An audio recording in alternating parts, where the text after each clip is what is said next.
All right, how are you guys doing?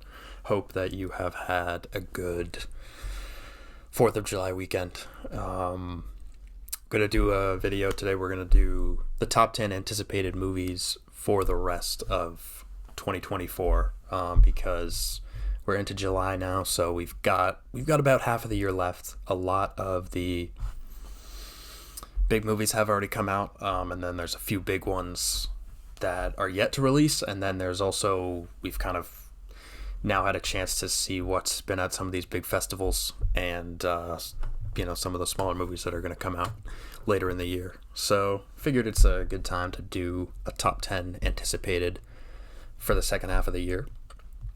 And so I will get right into it. Number 10, we're going to do Joker 2. I was very skeptical about putting this on the list, but I think it could be fun. I think it could be fun. I think it could be good, or it could just be, but I'll tell you, I really like that it is a musical. I'm excited, and I hope that I know that they are going to lean into it, but I just hope that they lean into it in a way that's good, you know? If this wasn't a musical, I would be kind of like, Joker 2, like, okay, like, it could be fine, but the musical thing definitely adds, like, a little bit of excitement as somebody who does enjoy a good musical for sure. And I love different takes on Batman characters. The only worry is that, I don't know, there's always just a little bit of a worry, I feel like, when you with Joker 2 for some reason, like the first one's good, but there's just a worry. Anyways, on to number 9. Okay, number 9. Now the rest of these I'm pretty excited for. Number 9 is a movie called The French Italian, and it unfortunately does not have a release date yet, but it's a small movie that debuted at Tribeca, and it looks like it's about apartment politics in New York. It's about neighbors. Seemingly, it's about neighbors trying to prank each other, or kind of. That's the description that I've seen with a lot of these movies. I purposely try not to read too much about it or look too much at what it's about, but just that concept of kind of a comedy, maybe even a comedy of manners, hopefully, like my kind of movie. But that's about apartment politics and neighbors battling each other, and it just looked cheeky, it looked funny. So that's called The French Italian, and does not have a release date yet, but I'm hoping that it'll come out 2024, and I'm thinking that it will once somebody picks it up for distribution. Okay, number 8 is Sebastian. It's coming out on August 2nd, and this is a movie about a aspiring young writer in London who begins a double life as a sex worker. And, the tried and true genre of a person becoming a sex worker and going on some sort of personal journey. It's a classic genre in world cinema, and this one, from everything that I've seen, looks like it's going to be another interesting take on the genre, and I'm hoping that it lives up to that. I'm hoping that the characters are thoughtful, and it looks like it could be a good movie. All right, number 7 is another one that does not have a release date yet, but it's called Vulcan Isadora. I think that's how you say it, Vulcan Isadora. And this was another Tribeca debut that, look up what this one's about. It looks interesting. It appears to be about two people who go on this journey into the woods for some sort of pact that they have, that you can just kind of tell it's going to be gruesome. And then it says that things don't go through, and then they have to kind of deal with the fallout, or at least one of them does. That was the description I saw, and just that. And then if you look the movie up, there'll be a couple pictures that they piqued my interest, and that plot line that piques my interest. So that is number 7. Number 6 is Lord of the Rings: War of the Rohirrim. Did you guys know that there is a anime Lord of the Rings movie coming out on December 13th? Did you know that? Because it's very exciting. Brian Cox is voicing the main character, and his name is Helm Hammerhand. This is going to be badass. This is going to be awesome. It says it's 183 years before the events of the Lord of the Rings films, and it just looks like it's going to bang. Again, don't know much about it, but it says it's one of the kings of Rohan, defending his family, defending his kingdom. Anime movie, 2 hours long, it says, so it should hit. Lord of the Rings, War of the Rohirrim, that's coming out in December. Okay, number 5 is Griffin in Summer. This is my most excited of these kind of small movies that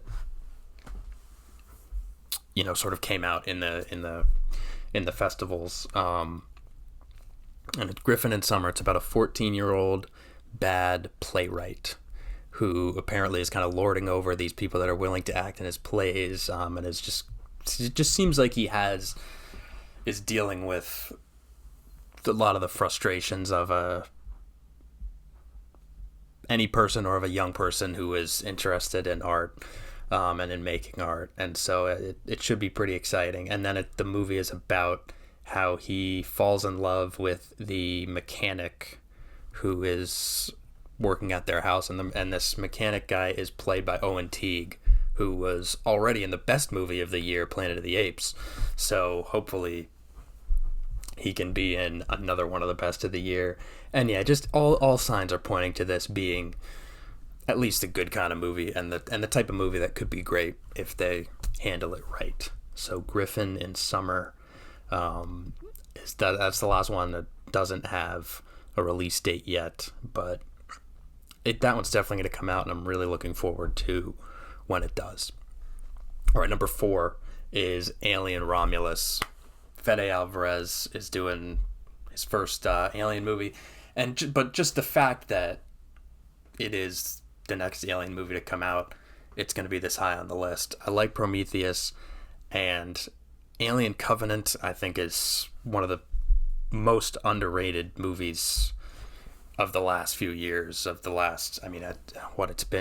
probably been 7 years now, but it's one of the most underrated movies in that time. And so just for that alone, and just all the possibilities of the alien world, the lore, the creatures, just the world design, next Alien movie is going to be high on the list. I'm excited that it's Fede Alvarez. I'm excited that it looks like it's going to be in kind of a classic horror direction. So Alien Romulus coming out August 16th. That's number 4. Number 3 is Anora. Palme d'Or winner, Sean Baker, his new one. It had to be right up at the top of the list. And like these top 4 are the ones that I'm really counting down the days. Anora comes out October 18th, and it is about a sex worker, of course, Sean Baker, in New York, and she marries a Russian oligarch, and then his parents journey to New York to try to get the marriage annulled. It's definitely going to be funny. It's definitely going to be somehow dramatic and kind of character driven. I mean, it just has to be good. All right, and number 2, so even above that and above all of those, is La Cochina. And I would encourage you to watch just the trailer for this one, because I think as soon as you start watching the trailer, you're going to be able to tell why this is this high on my list. I've got it in front of me right now, and just, dude. But yes, it looks like it's about characters trying to make ends meet in a restaurant in New York. And things might get wild, things might get intense, but for all the imagery that I've seen in the movie, it just looks like it's going to be handled so delicately. We'll see what it's actually like, but I mean, just the visuals in this are incredible. And it's just like, you just kind of want to eat them, you just want, you see some of these shots, I'm just like, I want to watch this. I want to consume this. That brings us to number 1. Nosferatu. I mean, it had to be there. Coming out on Christmas. The Robert Eggers Nosferatu movie. Been waiting for this for probably 5 years.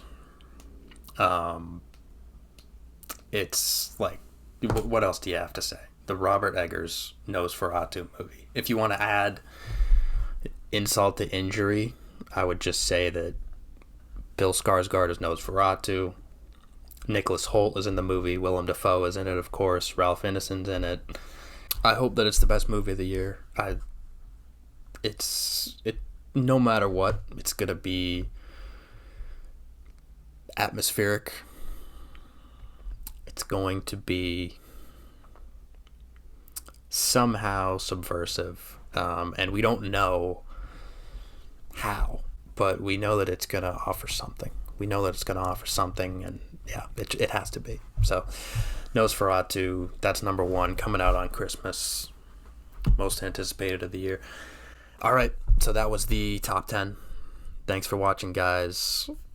Let me know if you have any that were not on my list that you want to add to the discussion of the most anticipated. But hopefully I'm able to see all these and offer some thoughts on them when I do.